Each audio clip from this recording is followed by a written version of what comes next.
está me recebendo aqui, já concluindo, podem contar comigo como um canal de apresentação, diálogo, debate dentro do Congresso. Então isso já é uma conclusão. Agora eu vou dar a desambiguação dessa conclusão, que eu vou discorrer aqui um pouquinho sobre a missão. Que isso, o que estamos vivendo agora, e é muito apropriado essa colocação, de uma percepção geral de quem pensa em Estado, de quem pensa em equilíbrio político, que as coisas não se encaixam, que temos um problema político que chega a desestabilizar o próprio Estado. E o Estado, ele é inevitável. O Estado precisa representar a população, defender a população, proteger a população de circunstâncias políticas, de momentos políticos, às vezes positivos, muito positivos, muito negativos, enfim. O Estado está ali para fazer esse balanço. E quando a política começa a afetar o próprio Estado, você vê que a população perde o seu norte, ela perde a sua quilha.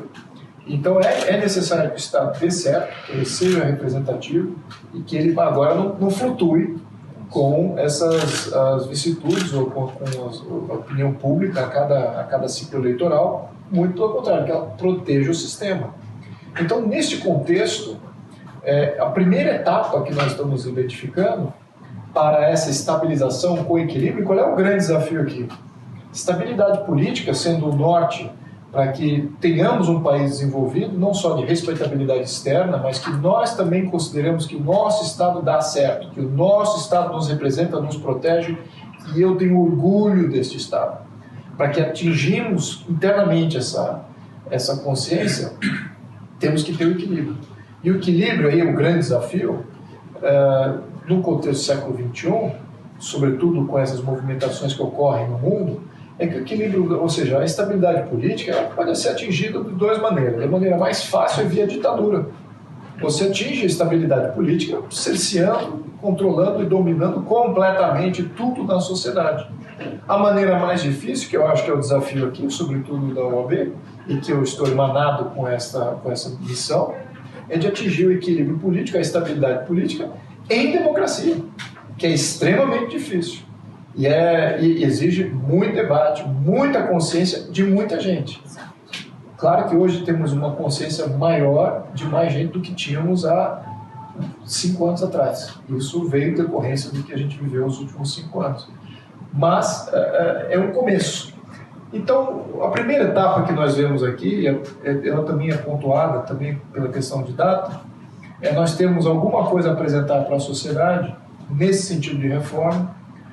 Identificamos que a base de todo o sistema político é o sistema eleitoral. O sistema proporcional está digamos que já esgarçou todo o seu tempo de vida, já está, não deveria até ter sido implementado, porque vamos entender que quando implementamos o nosso sistema proporcional na Constituição de 88, outras constituições de países desenvolvidos já tinham abandonado o sistema proporcional. Ele havia sido criado no pós-guerra na França, foi abandonado na França pouco antes dos anos 60. A mesma coisa com a questão da Alemanha. Tanto a Alemanha, a França, outros países nunca tiveram sistema proporcional. Alguns países influenciados até pela ONU, que tinham acabado de sair da colonização, adotaram a proporcional, mas aí caíram em ditaduras exatamente por causa da instabilidade política que gerava. Então é um modelo de extremo, intelectualmente falando, ele corrige alguns erros e corrige algumas debilidades dos outros modelos mais tradicionais. No entanto, eu diria que ele é heterodoxo, ele é um artificialismo extremamente matemático, extremamente intransparente, difícil para a população se sentir representada, não só do ponto de vista de resultado, mas do ponto de vista de entender como é que funciona o sistema. A simplicidade também é uma das virtudes que a gente precisa identificar. Então, nesse quesito de identificar o melhor modelo eleitoral, temos que ter balizas, porque todos os modelos, o proporcional foi inventado exatamente porque o distrital puro, distrital misto ainda não existia, mas o distrital que existia na época, ele também tinha algumas deficiências. Então, eles inventaram um outro modelo para ver se corrigia o modelo do distrital. E claro que, então, nessa identificação de problemas, entender que todo sistema eleitoral, todo sistema representativo, ele tem idiosincrasias que ou você se acomoda, entende quais são esses problemas, ou você tenta derrubá-lo e mudá-lo, né? Que eu acho que a gente tem que parar um pouquinho, a gente tem que se acomodar ao modelo que dá certo e qual é o padrão. Então, nesse estudo de padrão, que é o que eu fiz no meu livro, aliás, eu vou mandar aqui algumas cópias e vou doar aqui para o AB.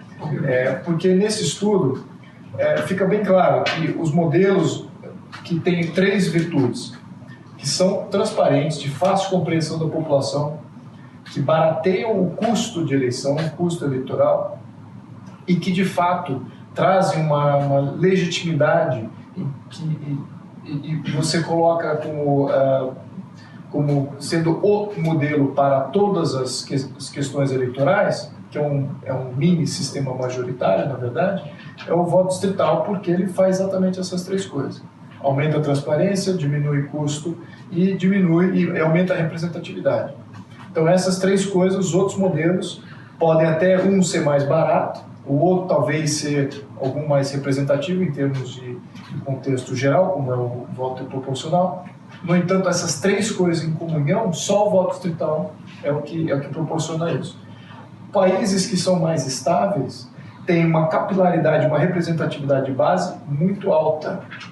E eles têm também uma fragmentação de poder em concatenações de poder. A cada vez que você concatena poder, ou seja, você, de certa maneira, concentra a representatividade, você deixa de ser democrático, você deixa de ser da representação do demo, que é o povoado, deixa de representar o povoado, agora você representa uma circunstância maior, há de ter também modelos ou mecanismos de democracia direta.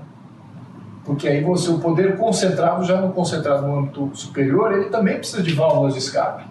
Ele não pode ter simplesmente a concatenação e o mandato, etc. Já há mecanismos que são implementados em democracias mais avançadas, todas elas, diga-se por sinal, têm mecanismos de democracia direta em toda a concatenação de poder.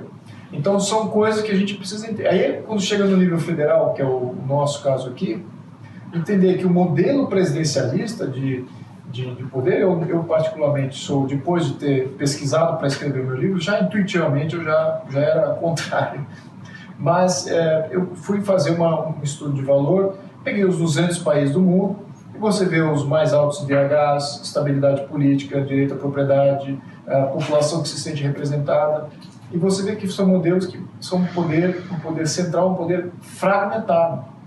Então temos que entender que tem uma fragmentação maior do poder federal. Significa o quê? Na minha opinião, o Estado precisa de plano e precisa de chefe. Ou seja, estamos falando aqui de uma separação do poder executivo, a fragmentação do poder executivo, criando uma chefia de Estado, o Estado ter um plano individual, esse sim comandar o orçamento, e o poder executivo eleito periodicamente, esse é o encabeçado a executar aquele orçamento. Quem executa e quem é dono do orçamento são 2 entidades separadas. E isso é fundamental para que a gente tenha estabilidade. E todos os países que são estados têm essa separação. No nosso caso, a gente tem essa união.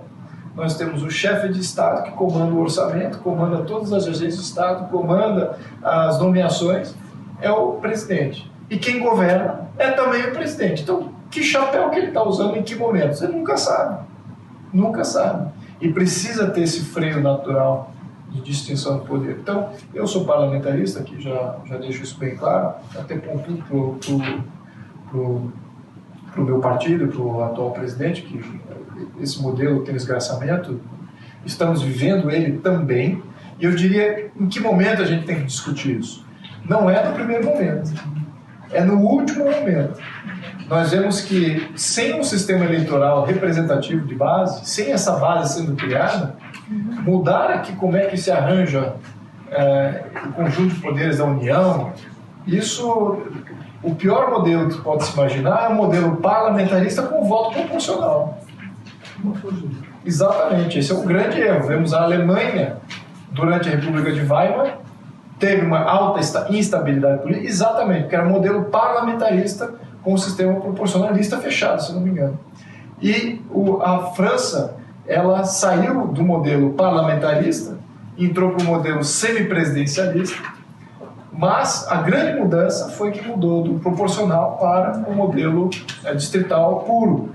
A Turquia, que está no sentido inverso, ou seja, está saindo do modelo parlamentarista e está entrando no modelo de executivo forte, acabou com o modelo parlamentarista. Concentrou o poder. Tem um executivo mais forte, que é o Erdogan, está tiranizando a Turquia. Enfim, temos que entender que executivo que concentra muito poder é também fruto e fomentador de instabilidade política. Então temos que ampliar essa consciência de processo. Convido a todos vocês para participar desse processo, porque estamos só falando da primeira etapa, do primeiro ano. Esperamos que o nosso mandato, menos o meu, seja pautado por essas grandes reformas. E conto com vocês aí para fazer essa chancela e participar desse processo, porque de fato precisamos de ajuda. Precisamos de chancela. Muito obrigado aí pelo tempo. Obrigado.